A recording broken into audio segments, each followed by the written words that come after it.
Hello, everybody. Today's first review is going to be of the movie Longlegs from a couple years ago, and I do remember going to see this in theaters and just how it was like absolute just nightmare fuel the whole way through. Like you're kind of like on the edge during this entire film. And it's been so long since I've seen it that I was exactly the same way again. It's one of those ones that I was like almost avoiding for how creepy it truly was. Now, there was a couple things that obviously maybe they could have touched on a little bit more near the end of the film. But I mean, the film itself, if you know Nicolas Cage, I would say over the last like decade or so, he's really come into his craft. Like I would say that the films that he's done over the last decade have truly been some of the ones that he was just meant to do his entire life. And he just never had the opportunity. And now that he's a little bit bigger, I guess you could say, he's kind of got the more, I guess, star power, I guess, is the right way to put it, that he can kind of, produce and make his own movies and kind of go with his own vision. And I feel like now that he's done that, he really is kind of becoming a lot bigger lately, which is unfortunate because he's, in his 60s now, I think. So, yeah, it is kind of unfortunate that it took him that long. But, I mean, I've enjoyed Nicolas Cage over the years, obviously, in any movie he's played. Like, even in the National Treasure days and, like, Matchstick Men and all those movies, they're great, too. But I feel like he's just doing a much more better job. I shouldn't say better job, but it just feels more natural, these films that he's doing now for him. Just because he can kind of, like, I almost feel like be himself, in a sense, which is weird. It's almost like he's playing, yeah, I guess when you're kind of like playing your own character, you can kind of dive deeper into it a little bit more than you can like when you're kind of being a little bit more controlled with how you have to be. It's kind of hard to explain, I guess, unless you're in the head of somebody else, right? Like, he has more freedom, I feel like, anyway, now. But yeah, this was just like Nicolas Cage nightmare fuel throughout the entire thing, and just the character that he plays is just so creepy, and the undertone of like the satanic stuff that is going on behind the scenes is just like it messes with your head throughout the entire movie, that's for sure. And because it's kind of like a very slow burn, so you don't really like questions are answered throughout the movie, and I feel like that just kind of keeps you on your seat as to what exactly is actually happening and why it's happening, right? So we'll go over the cast list as we always do. Micah Monroe, who played Agent Lee Harker, Nicolas Cage, who played Longlegs, Blair Underwood, who played Agent Carter, Alicia Witt, who played Ruth Harker, who was Lee's mother, Michelle Choi Lee, who played Agent Browning, Dakota Dalby, who played Agent Fisk,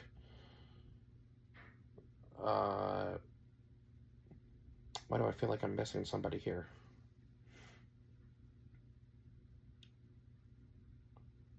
No, I don't think so. Agent Lee Harker. Oh, yeah. Sorry. Oh, my God.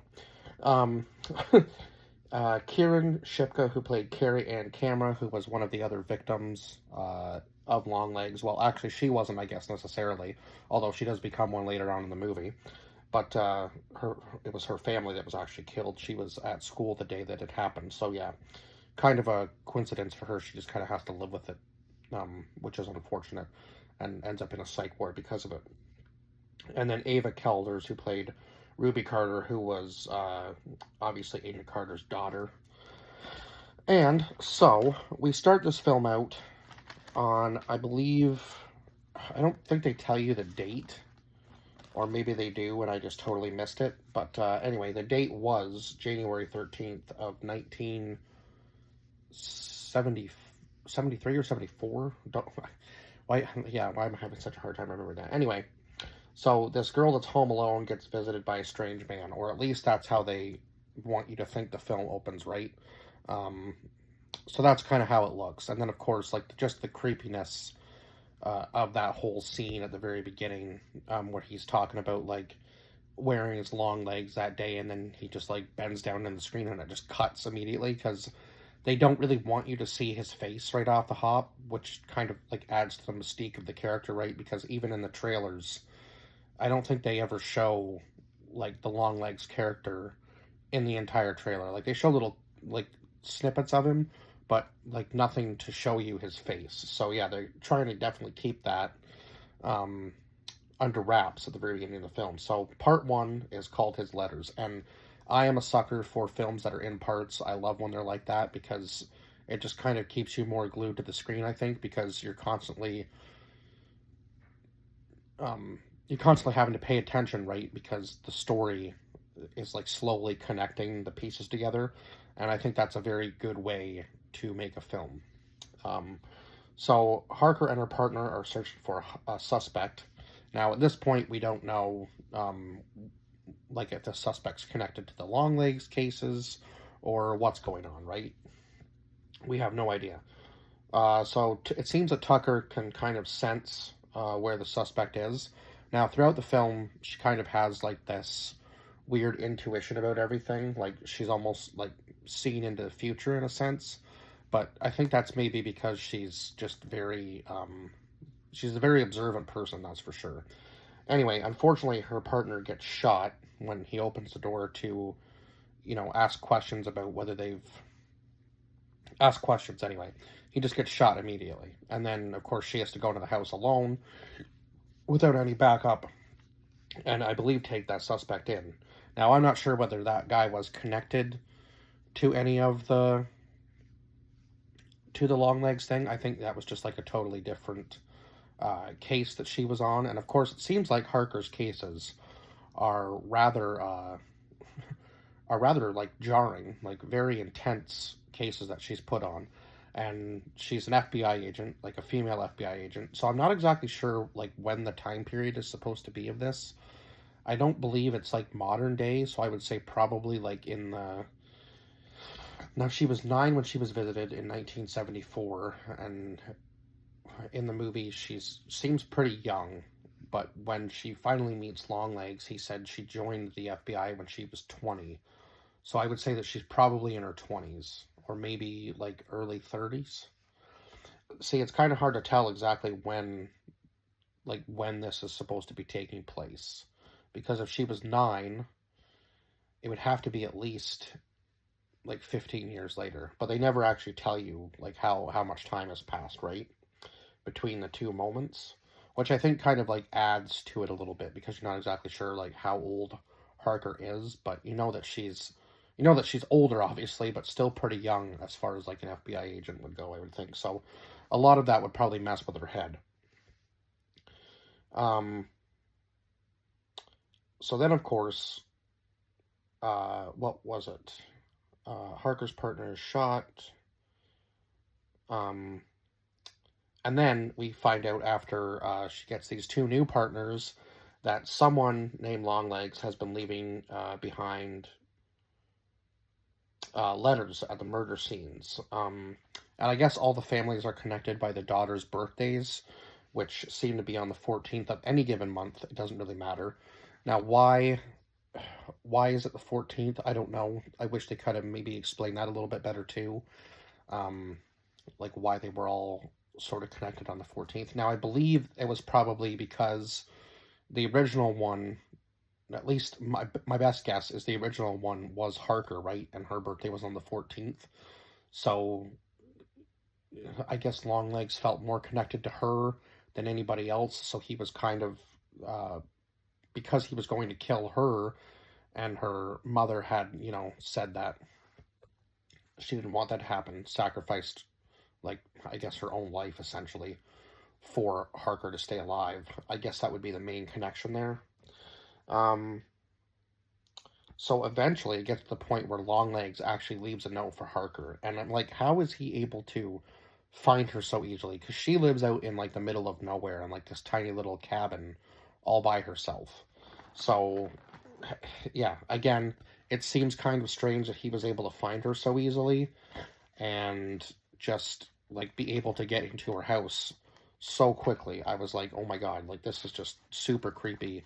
And super creepy that she, like, doesn't even, like, she checks the house, but then just goes towards the note and doesn't even like think twice about making sure that he's still not in there, even after seeing that he was in the house and outside of the house. So I would be like locking all the doors and like checking every single room. And yeah, there wouldn't be a spot that I didn't check in that house to make sure that somebody wasn't still in there with me if I saw that. So then we get into part two, which is all of your things, and Harker begins to decode the message um, that Longlegs left for her.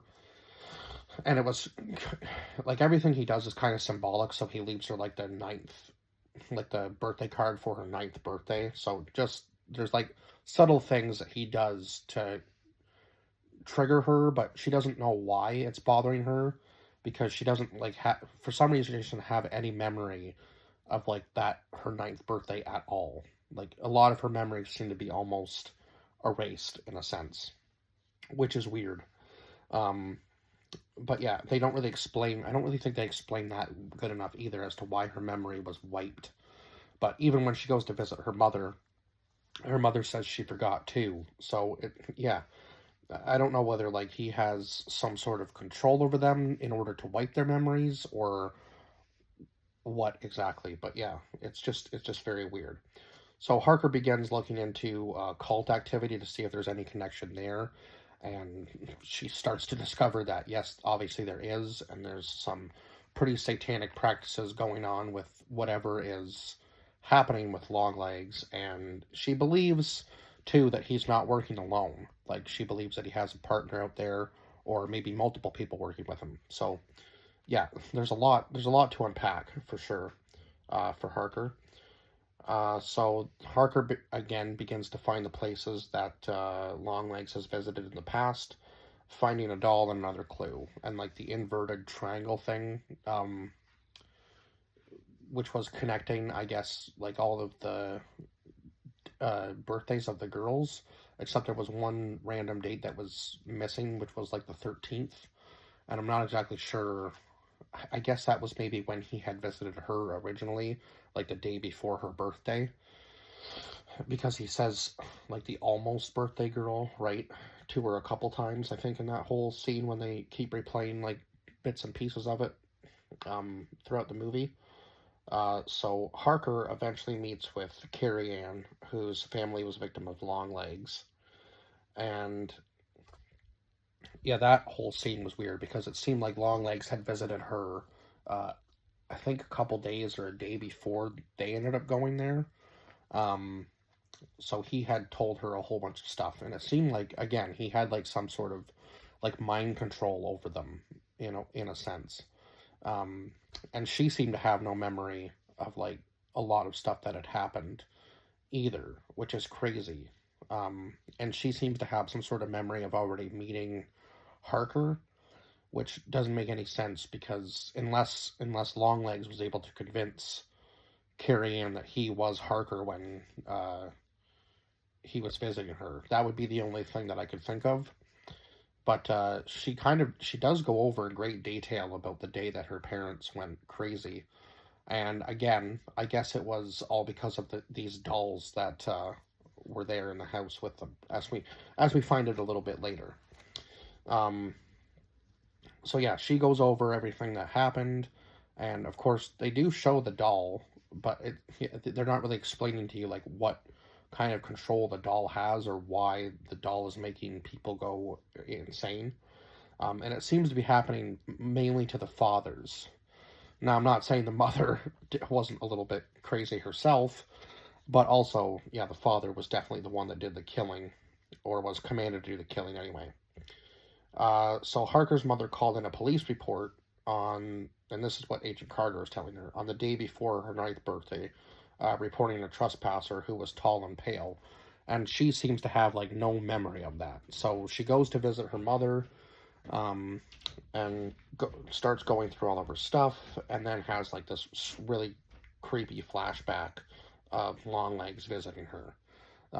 So yeah, again, I was like, oh my god, like where was this? Like it's like a photo or something. I think is what she takes back to Agent Carter. So it's absolutely crazy. And then, of course, Longlegs gets caught, but we all know that he was doing that on purpose. It's almost like Joker-esque in a sense, like he's getting caught because he wants to be caught, right? At this point in time, like he's kind of done, like his part of the work is done, and now he's just gonna let other people carry it on for him, which is absolutely insane. Um, so he points her towards her mother, and then he takes his own life right there in front of Harker. So again, another scarring moment for her. It just seems to be kind of like one thing after another with her, right? So then we get to part 3, which is the birthday girls. So Harker goes back to get her mother for questioning, and this is when uh, Agent Browning is with her at this point, and of course, we know at this point that her mother was somehow working with Longlegs. So kind of crazy to think that that's even a possibility. But that was one of the creepier parts, I think, for sure, was that Harker goes to bring her mother in for questioning, and her mother is already outside of the house, walking towards the car with Agent Browning, and just shoots Agent Browning twice. Didn't probably need to shoot her the second time, because I'm pretty sure one shotgun blast to the head is more than enough, more than sufficient enough to kill somebody. But she shoots her twice, and then that's when we find out that the dolls are somehow connected to the person that they were made for. So I guess so. Harker's mother goes on and tells like the story about how one day a doll maker visited, and he was going to, I guess, take Harker's life. So in exchange for Harker's life, Harker's mother decided that she would serve this Longlegs character. So she was going around with the dolls and like herself, and she would just, whatever power he had within the dolls, he would use like the power of Satan, I guess, in order to control the father to kill the rest of the family. And she was just there to make sure it went out or went as planned, and everybody died. So I don't actually know if Longlegs ever visited any of the spots himself, or whether it was all just the mother and she was the one leaving the notes behind for Longlegs. But again, I feel like he also had to be there in order to know some of these spots, right?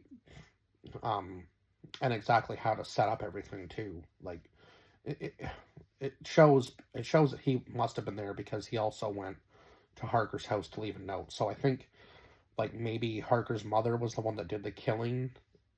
Like if things went sloppy or sideways, and then he would be the one to come in and like leave a note for the crime, because he was like the cult leader in a sense. So eventually, Harker passes out from her mother shooting the head of the doll. I'm not sure exactly like how the doll was connected to the human. I wish they had have explained that a little bit better, but yeah, somehow the dolls were connected to the human counterpart, which seems strange. And then Harker, of course, passes out and has to go to Agent Carter's house in order to save his daughter. Now he can't. She doesn't save the wife, which is kind of baffling to me, because she had the chance to, but she does shoot Carter as well in both shoulders, I think. So it wasn't like a kill shot, but enough to put him down for a while, that's for sure. And then she has to shoot her mother, because her mother is just going to finish the job regardless of, yeah, whatever happens, right?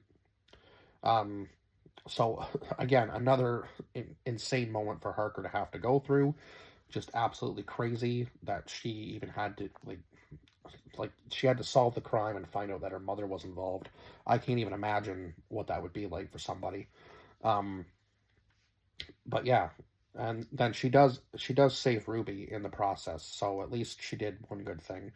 And then of course we get like a little glimpse of Longlegs at the end again, like just saying his whole "Hail Satan" thing, and like giving a little kiss and wink to the camera. So definitely a very creepy film. Like just yeah, it was just good from like the creepiness factor of this film was good from beginning to end. Definitely like a slow burn, but like an edge of your seat kind of thrill ride in a sense. And yeah, kind of one that I wish they would re-release in theaters, maybe for like an anniversary thing. Now it's only 2 years old, so I would think that they would probably wait till maybe 10 years, but or maybe a 5-year anniversary thing, or just when things are slow in the theaters, release some movies that people maybe didn't get to see, or maybe just kind of were you know um, brushed over because there were bigger movies at the time.